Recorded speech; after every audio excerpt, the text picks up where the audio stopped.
Hello. Happy Wednesday, everybody. It is sunny and glorious and amazing outside, and I am so happy. The only reason I've got long sleeves on is because my house is like a cave, so it is actually a bit cooler in here, but out there it's glorious.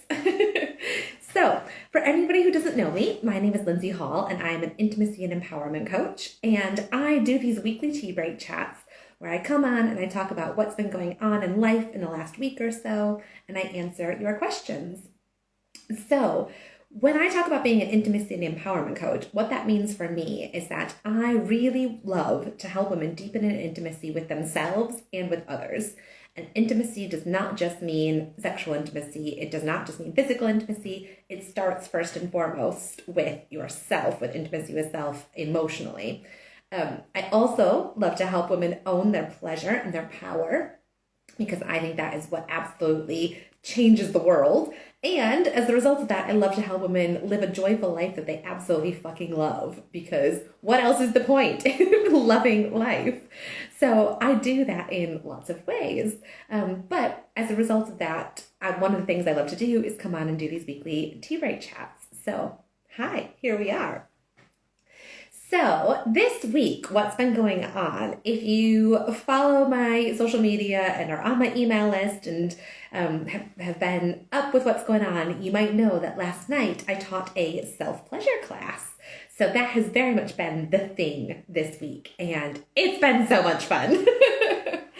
So I've done this a version of the self-pleasure class before in my Dirty Talk program, but this is the first time that I've done it as a standalone, like an individual class that you can buy on its own rather than being part of a program. And this is absolutely something that I would not in a million years have dreamed about talking about publicly a couple months ago. Like, I would have like died with embarrassment, like melted with a blush heat. But now, because of all this work that I've been doing, I think it's so important to talk about. And I actually, yesterday, it was just an offhand comment, but somebody said to me like, oh, you used to do this like big, important corporate accounting work, and now you're teaching a class on wanking? And I was like, well, actually, I really think that this is more important work than that. And my corporate accounting work, don't get me wrong, I was a highly paid senior finance professional in a listed company, so we have loads of regulations in the London Stock Exchange and the listing rules, and like it was a very high stakes, high pressure job. And I still think that teaching a class on wanking is more important because and don't get me wrong, the corporate stuff is important, and I believe in capitalism, I believe in the market forces and all that stuff. That was very important work as well. But this is important work at an individual level. And not only is it therefore affect the individual, but as we do more and more of this, it affects the collective as well. And I think it then ripples out to create these movements of change that honestly, I know this sounds dramatic, but honestly can change the world.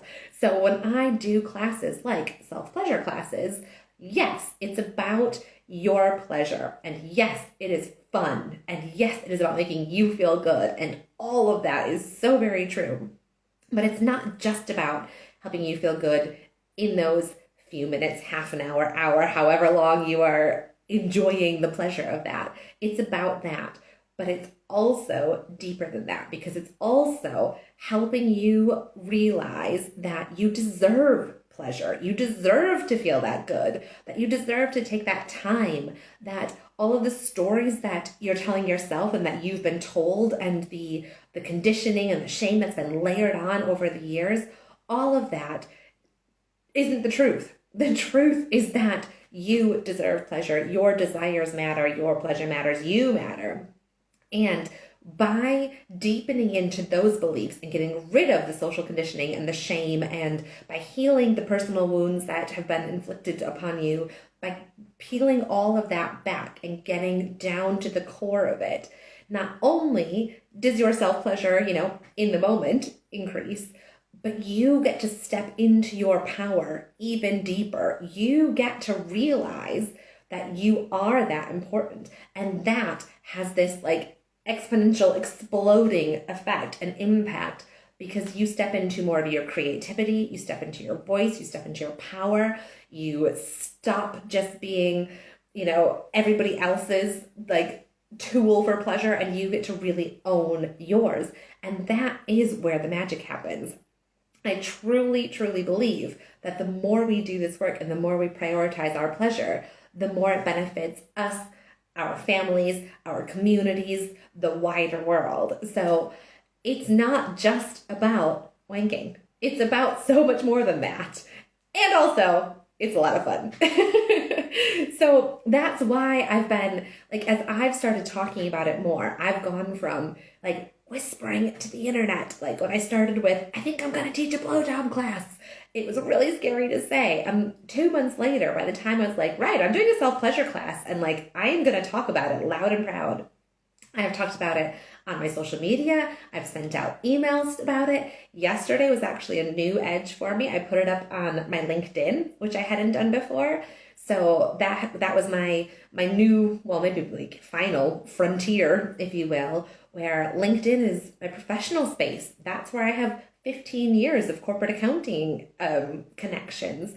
And it felt really scary to me to put it up there. Like I put a post in my coaching sort of support group saying, oh my God, I want to puke. I'm going to put up a post about self-pleasure on my LinkedIn. And like, oh, what are people going to think?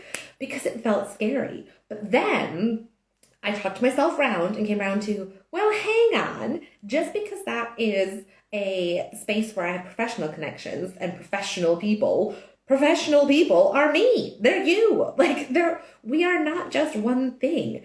I was a professional corporate woman who hired a sex coach to help me with my stuff. Like, I put up this block in my brain that you can't put it on LinkedIn because that is for business stuff, corporate stuff, and had to really work through, but this is business stuff.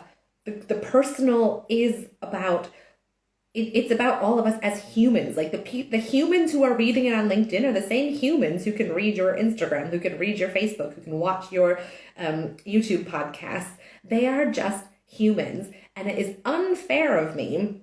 Honestly, I think this now. It is unfair and selfish for me to not put it on LinkedIn because I think that there's some like barrier there. Really, the women who read it there are the same women who read it. And actually, I truly do have not quite a lot, but I do have a fair amount of overlap between people who follow my Instagram and my Facebook and people who are my LinkedIn. So again, like, it doesn't even make sense. It's the same people, some of them reading it in two different places. Like, they can read it in multiple places. It's fine. But I had to work through that and get comfortable with I want to share it there because I want to give more and more women the chance to have access to this kind of work.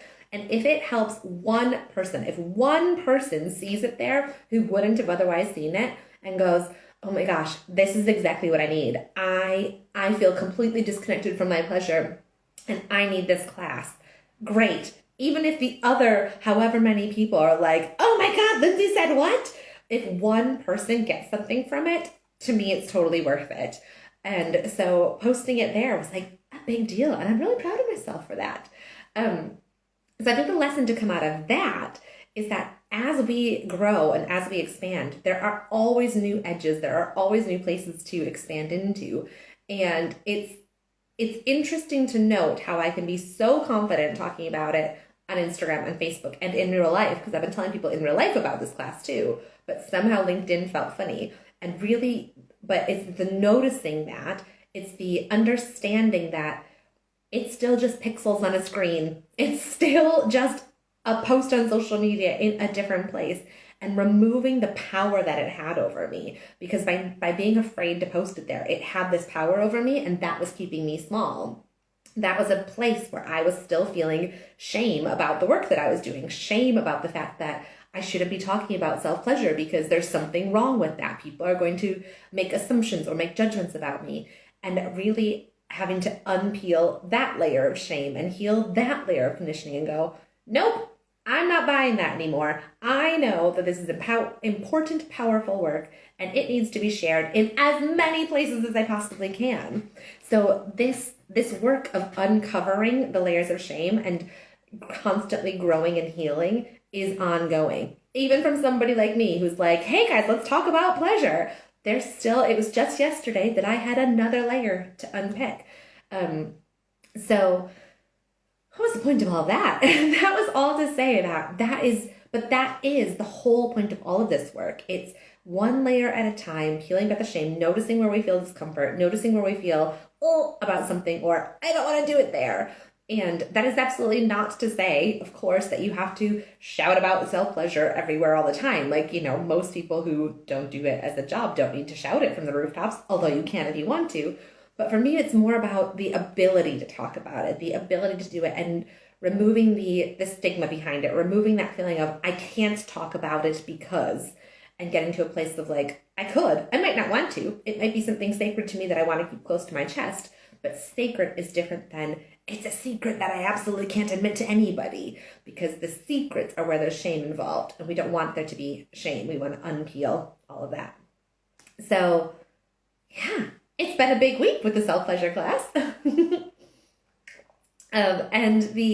So I did it last night. It was the live class last night, and it was great. It was so wonderful. There were people on live watching it and who had like quite different experiences. There was some who were like, I've been doing this for ages, and actually I'm like pretty happy, but still want to hear more and hear what you have to say about it. And others were like, yeah, this is still kind of new to me. Like, I just got my first sex toy not long ago, and like, I'm still not entirely sure what to do about it. And that range of experiences, and hearing me share my story where she was like, oh my gosh, that was so great to like, I resonate with so much of what you said. And just hearing people talk about their stories so you know that you're not the only one, it's so powerful. Whether your stories align or not, just hearing somebody share their story makes it so much easier to own our own and go, okay, I get to have my story too, because you've got yours and I've got mine. And it makes it a really, what's the word I'm looking for? Like just a kind of affirming position to be in of like, yeah, I get to own my story. I'm thank you for sharing yours, and this is mine. So it was a really cool experience. It is up on my website, by the way, so you can absolutely still get it, even though the live call was last night. It will be on my website. Well, it is on my website, and it will stay there available for purchase. So you can go and grab it. It's 16 pounds, which is about $20-ish. And you can hear me talking about self-pleasure, because why not? So that was that. Is there anything else that's been going on big this week? That was mainly it. I do just want to stick in a little bit of co-parenting win, because I haven't talked probably about co-parenting in a little while, and it's been a good co-parenting. Well, we're in a good co-parenting season right now. But it's been a good week for us in terms of, we had parent-teacher conferences for my 6-year-old this week, and so my co-parent and I went together. It was really nice to like share some jokes ahead of time, and just we're in a good place where it felt comfortable to share those jokes, to sit in the classroom together, to hear about how awesome our kid is, to be totally honest. And she's really awesome. And to share that moment of like, we've done this, and we split up when she was 2.5 and she's 6 now, and we haven't ruined her. On the contrary, she is really freaking amazing. And yes, sometimes she doesn't like going back and forth between houses, and sometimes she cries because she misses the other parent who's not there. But we've done a really great job with her, like socially, academically, emotionally, and it was cool to recognize that with him, and to have that moment of like, yeah, we're doing good. So that was a neat co-parenting moment that I enjoyed. I think those are the big things for this week. The self-pleasure class has been taking up a lot of my mental capacity this week, which is fun and super awesome. So yeah, I think that's it. Okay, in terms of questions for this week then, hold on. So the question that I had this week was a really interesting one, and not the easiest for me to answer, but I'm going to attempt to in a short, concise-ish way. So the question was, when you are on a healing journey, such as a breakup, so when you are going through a separation or a divorce, a breakup with some, a big meaningful relationship, what does the healing journey look like for me, like in terms of practical things? And the reason I say that is that it's a tough question because my brain really, if I were the one asking that question, if I were the one who's like, but tell me what healing looks like for real life, I want like a list. I want like, you can do these 5 steps, like these actionable, tick them off and like do them. And when the list is done, you've healed. Like that is what my brain would want. And therefore, that's kind of what I want to give. I want to be like, you do these things, like boom, boom, boom, boom, ta-da. But the truth is, it's not like that. The truth is, when I think about my healing journey and what does healing look like in practice for me, it's a lot of things. It's a lot of wishy-washy-ish answers. It's a lot of changing over time. It's a lot of different things. So the first thing I think I need to say is the healing journey is constantly changing, it's constantly evolving, it looks different for everybody, and it takes time. And there is no tick list of you do these things and it's done, you're healed, move on. And accepting that is probably one of the hardest and also one of the most important things on a healing journey, whether it's from a breakup or a different kind of healing journey. But accepting that there is no complete the list, your healing's done, great, I think is item number 1 on the imaginary list. That said, there are some practical things that I can talk about. The first one being journaling. And if you are anything like me, you're going to roll your eyes heavily and be like, oh, why do people keep telling me to journal? I hated being told that. I was like, seriously, people say it all the time and I don't have time. I don't have the interest. Like, why do I need to write it down when I already know it's in my head? And I hate to break it to you, but it actually is really, really helpful. But what I do want to specifically say is that journaling can mean lots of different things and look lots of different ways. There's no one right or wrong way to do it.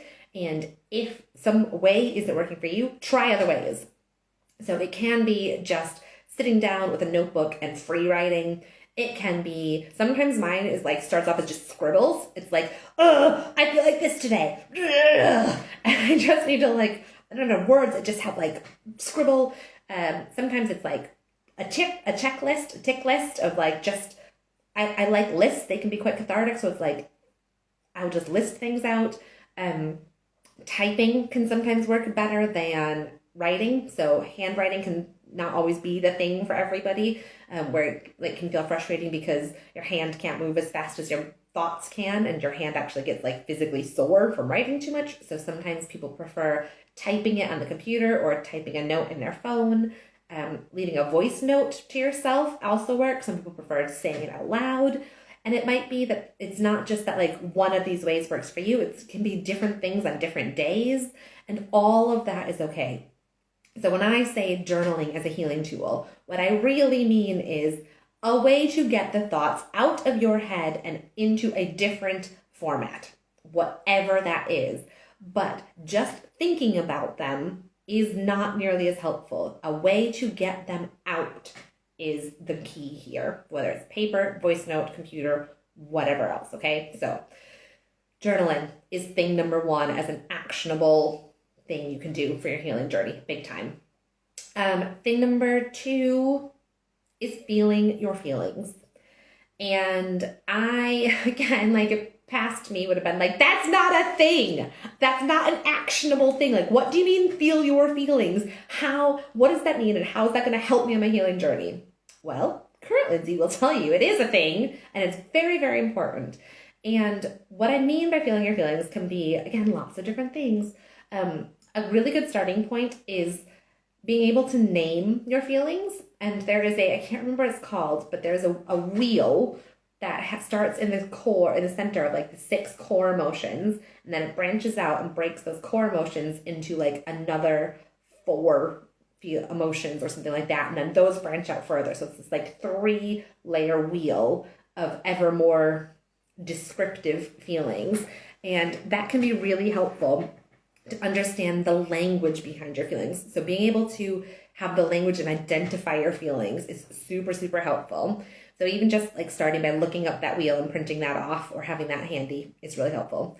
And then allowing yourself to feel those feelings. And when they come up, not making them wrong, not trying to ignore them or bypass them or skip past them or be like, oh, I don't like this feeling, so I'm not going to feel it. But really letting yourself feel all the feelings. And I get that sometimes, because, we got a life, we still have to do life. Sometimes it might not be appropriate to feel the big feeling right there in that very moment, but give yourself time to feel it as soon as you can. So like if you're in the middle of grocery shopping and you can feel a big swelling of, the big emotions coming and you're about to burst into tears, I'm not saying you necessarily have to let yourself burst into tears right then and there. If you want to, go for it. Totally fine. And sometimes you can't really help it. They just come out. But also if you're like, I can't do this right now. I've got to get through the checkout and maybe I'm on my way to the school run. I've got to pick up my kids and I can't do this right now. Okay, I will support you in suppressing your emotions for the next few hours while you get through bedtime. But when those kids are asleep, let it out. Let the feelings happen. Let yourself really feel them. And like I said, do not make them right or wrong. Whether it's anger, frustration, feeling abandoned, feeling excited, feeling, see, I need the feelings wheel in front of me too right now. But whatever the feelings are, and understanding that you can feel more than one of those at one time. You can feel lots of feelings at one time. I thought it was like an either or situation, and it's not. It's a both, it's an and, it's a you can feel lots of things at one time, and understanding that and holding that duality is also a really big thing. So practicing feeling multiple feelings at one time. You can feel really joyful about a particular thing and also really distraught about another thing, and that doesn't negate either of those. That is the normal human condition, is feeling multiple things at one time. So learning how to feel your feelings is another huge part of the healing journey. And then, how much time have I got left? I think, what's another actionable thing with my healing journey? For me, a big part of my healing journey has been really, in fact, maybe even the biggest part, has been coming back to me. And again, what does that mean in terms of real life? So coaching, like an actionable, how have I gone on my healing journey, has been getting coaching, because a coach has helped me look inwards and see things that I wouldn't have seen on my own, or that would have taken me a hell of a lot longer to see on my own. But working with a coach has been really, really crucial to me understanding where I've been hurt, how I can heal those, where I'm going, bringing myself back into my future alignment, and having weekly coaching calls, and I've got Voxer support for my coach so I can voice note in between sessions. And having a place where I can safely let out all the parts of me and pour them out on the table, whatever it is, and having somebody who will see that and witness that and help me sort things into piles. Like, by far the number one most helpful part in my healing journey has been working with a coach. I should have started with that in the first place. But then, so that's been the tool, though, that's allowed me to come back to myself. But as well as that, it's been things like connecting back to my body and really getting in touch with my body, my feelings, my intuition, my inner knowing. So physically and energetically coming back to me has been huge. I've done that in lots of ways, like dancing and bringing pleasure into my life and giving myself more like self-pleasure time, and lots of things that I don't have time to do, all of them right here and now. That's been a big part of my healing journey too. So I think that's all I have to say on that right now. I think I will leave that one there, and I am just about out of time. I've got to go pick up my kiddos. But yeah, it was a really great question, and it's huge. And like I said, it changes over time. It ebbs, it flows, it evolves. But those things have been pretty consistent for me and pretty crucial in the healing journey. So journaling, finding a way to get the stuff out, feeling your feelings, having support, connecting back with myself, with my body, energetically, big important things. I'm sure there's been loads and loads of other stuff, but that's the top. That's the headlines. So I will wrap up now and say that if any of this like brought anything up for you and you want to continue the conversation, let me know in the comments. I would always hear for comments. We can continue the conversation that way. If you want to send me a message, send me an email, talk about things more privately, totally here for that. You can find me, send me a message on Instagram or email me at lindsey.hall.coaches@gmail.com. If you want to talk about working together individually, we can totally do that. I've got one-to-one coaching spots available. You can go to my website, lindseyhallcoaches.com, to see the group programs and the classes I've got available on there. Lots of ways to work with me. I trust you to reach out if you want to, and we can totally talk about it more because there's so much good stuff we can do together, but it's what you're feeling called to at this point. So I can help with breakup stuff, I can help with divorce stuff, I can help with pleasure stuff, I can help with sex stuff. Like, we can do all the things, but the important part is getting you back to yourself and, like I said at the very beginning, owning your pleasure and your power and living a life that you really fucking love. Like, that is what it's all about, and that's what I'm here to help you do. So stay in touch. I will be here same time next week where I talk about what's going on. I'm actually really excited about this weekend. I'm going away, getting a few nights away for the first time. It's just without my kids. Not for the first time ever, but for the first time in a long time. And it's just going to be amazing and wonderful. So I will have stuff to talk about next week for sure. I always put up the question box to ask me questions on my Instagram on Tuesdays. So check it out there, or drop me a message or an email ahead of time if you want. That's fine too, if you've got questions for next week's Q&A. And I think that's all I've got. So I'm going to go skedaddle and do the school run, and I will talk to you all next week. Mwah! I love you. Bye.